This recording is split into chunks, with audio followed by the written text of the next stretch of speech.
America ने रूस को चित करने के लिए एक नया प्लान तैयार किया है। प्लान ये कि यूक्रेन में पीस कीपिंग फोर्स की तैनाती की जाएगी। आखिर पीस कीपिंग फोर्स की तैनाती के बाद कैसे पुतिन की सेना बाइडेन के चक्रव्यूह में फंस जाएगी, आपको दिखाते हैं।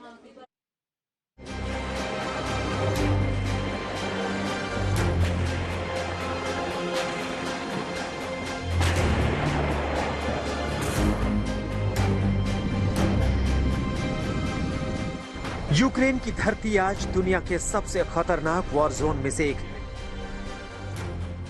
एक तरफ सिर पर कफन बांधकर जंग लड़ रही है यूक्रेन की सेना, तो दूसरी तरफ रूस की सेना है। अलग अलग शहरों में दोनों मुल्क की सेना आमने सामने जंग लड़ रही है।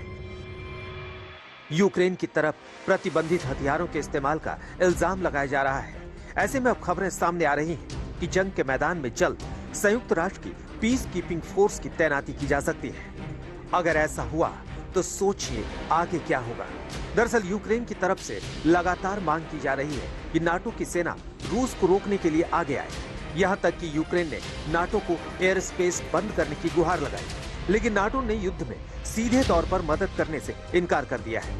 अभी तक सिर्फ हथियार सप्लाई किए जा रहे हैं, यानी यूक्रेन की सैन्य मदद का दूसरा रास्ता निकाला जा रहा है। आप सोचेंगे कि आखिर पीस कीपिंग फोर्स क्या है? यूक्रेन में अगर पीस कीपिंग फोर्स जाती है तो क्या होगा?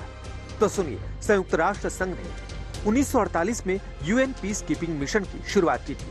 तब से अब तक दुनिया भर में करीब 71 मिशन चलाए जा चुके हैं।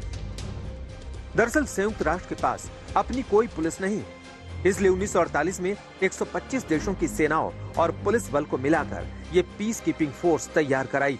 ये फोर्स संयुक्त राष्ट्र संघ के देशों को संघर्ष से शांति के रास्ते पर लाने में मदद करती है।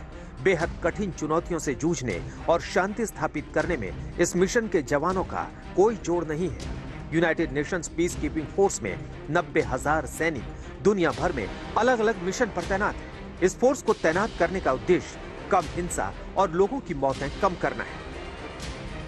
पीस कीपिंग फोर्स में अमेरिकी सेना की बड़ी हिस्सेदारी है। अब तक यूएन पीस फोर्स के तहत अमेरिकी सेना कई मिशन को अंजाम दे चुकी है।